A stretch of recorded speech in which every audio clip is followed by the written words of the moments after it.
Muy bien, chicos, habíamos hablado, ¿no es cierto?, de que la literatura dentro del concepto clásico se había originado a partir de dos civilizaciones, ¿no? A partir de la civilización griega y la civilización romana. En Grecia se había originado y de alguna manera se podría decir que era la cuna de este movimiento, mientras que en Roma ese escenario se había perfeccionado, ¿no es cierto? Habíamos mencionado no solamente que la visión griega de lo que es la literatura se basa también en la perfección entre el cuerpo y el conocimiento, sino que a partir de esa visión o a partir de esa dicotomía, ¿no es cierto?, entre la guerra o entre lo físico y lo cultural, vamos a encontrar, ¿no es cierto?, tres características fundamentales que ya mencionamos hace un rato, que era el equilibrio y simetría entre fondo y forma. Habíamos visto la normatividad, porque hay que recordar que toda obra literaria está ajustada a ciertas reglas y normas. Pero hemos visto también que la literatura griega tiene que ver con el culto a la razón, ¿no es cierto? Porque el hombre tiene un afán por el conocimiento y porque trata de explicarlo todo, ¿correcto? Otra condición u otra característica importante, ¿no es cierto?, del clasicismo griego es el antropocentrismo, porque el hombre es la medida de todas las cosas. Profesor, ¿eso qué quiere decir? Que tanto hombres como dioses están afianzados, ¿por qué? Están afianzados o están involucrados por sus pasiones, ¿correcto? Profesor, ¿eso qué quiere decir? Eso quiere decir que los hombres y los dioses tienen una marcada línea delgada, ¿no es cierto?, que en ciertos momentos se rompe. Por ejemplo, te pongo un caso, ¿no? El caso de Odiseo, ¿no es cierto?, que al momento del retorno a Ítaca, ¿no?, hiere al hijo de Poseidón, al ciclo de Polifemo, y hace que este dios, ¿no es cierto?, se llene de furia, ahí está la pasión, y no permita que durante 10 años Odiseo retorne a su territorio natal, ¿no es cierto?, por una condición de venganza. ¿Eso qué quiere decir, profesor? Que no se explica absolutamente nada si no es por la visión humana, ¿no? Tantos dioses como hombres tienen esta condición que se dejan llevar por las pasiones. Otra cosa importante, que es la que vamos a ver el día de hoy, es como Aquiles se deja llevar por la cólera, ¿no es cierto? Y no solamente mata a Héctor, sino que también va a desafiar a Apolo, ¿no es cierto?, uno de los dioses importantes del Olimpo. Entonces, imaginemos que la literatura, o una condición importante de la literatura, es el antropocentrismo, porque tanto hombres como dioses se dejan llevar por las pasiones, ¿no? El hombre, dentro de la literatura griega, es la medida de todas las cosas, ¿correcto? O sea que el hombre no es el arquitecto de su destino, pero es el que crea el camino para ese destino como tal, ¿correcto? Otra característica de la literatura clásica griego del clasicismo es la predestinación. El destino de los hombres está sujeto al designio de los dioses. O sea que los hombres no pueden escapar a su destino, sino es que de alguna manera los dioses privilegien el destino de los hombres, ¿no? Por ejemplo, ¿no?, hay que recordar que después de que Troya se incendia, ¿no?, quien debe salvar, ¿no?, esa tradición troyana va a ser Eneas, que va a huir del incendio de Troya y posteriormente va a fundar lo que va a conocerse como el Imperio Romano, ¿no es cierto? Pero antes de eso, chicos, hay que recordarte que, ¿no es cierto?, no podía escapar, el destino de Troya al ser incendiado, ¿no? Eso ya estaba predestinado por los dioses, ¿correcto? Entonces, el hombre como tal, o los personajes dentro de la literatura griega, no solamente se dejan arrastrar por sus pasiones, sino que estas pasiones contravienen de alguna manera a la decisión que toman los dioses para con cada uno de ellos, ¿no? Otro ejemplo que te puedo dar, por ejemplo, es en la película Furia de Titanes. No sé si la han visto, yo creo que sí, donde Perseo, ¿no es cierto?, trata de luchar contra este doble origen, ¿no? Porque sabes que Perseo es un semidios, su padre es Zeus y su madre es una simple, digamos, es una simple pastora, ¿no es cierto?, cuidadora de ovejas.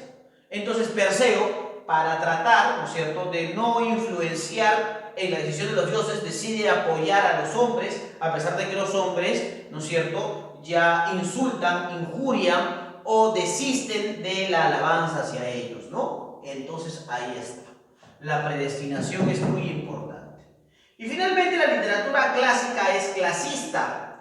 ¿Y por qué? Porque manifiesta una jerarquía, muchachos, una jerarquía. ¿Eso qué quiere decir? Que habían dos promotores culturales, pero dentro de esos promotores culturales existía quien componía los versos y existía quien recitaba los versos, ¿correcto?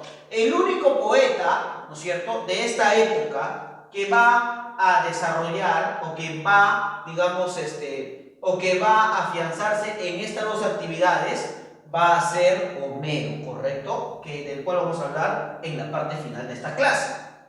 Porque Homero fue un aedo de la corte ateniense, pero después de los 20 años. Primero fue un rapsoda, o sea, primero fue, digamos, este gestor cultural que iba de pueblo en pueblo como una especie de actividad juglarística, donde él recitaba poemas, ¿no es cierto? Ya saben que la literatura, ¿no es cierto?, griega se transmitía de manera oral, ¿correcto? No tenía escritura.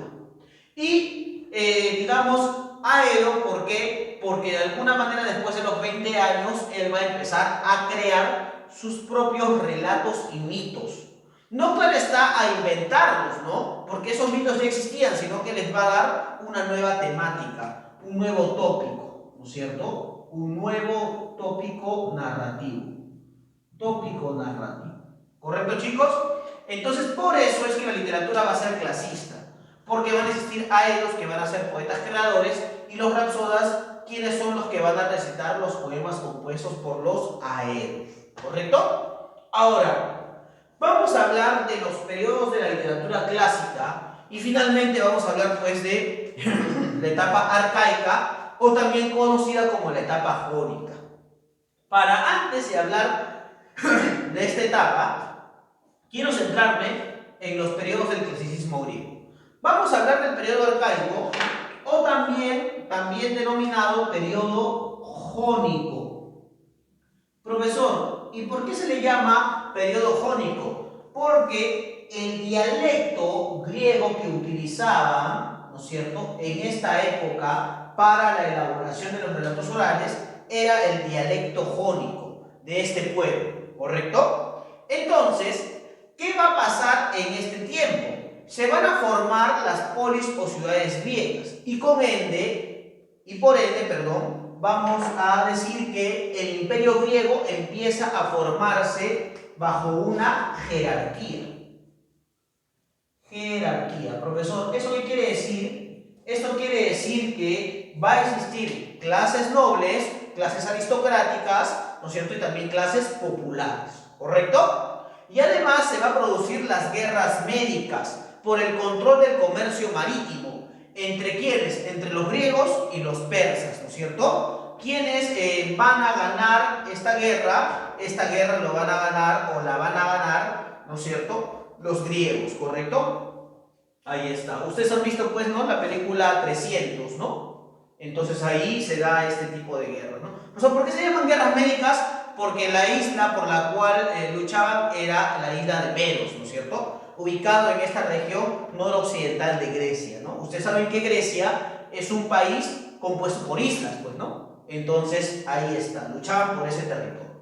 Ahora, dentro del periodo arcaico, ¿no es cierto?, va a surgir, chicos, tres especies o tres géneros, ¿no es cierto? El género épico, el género lírico y el género narrativo. Hay que recordar que estos géneros se desarrollan de manera oral.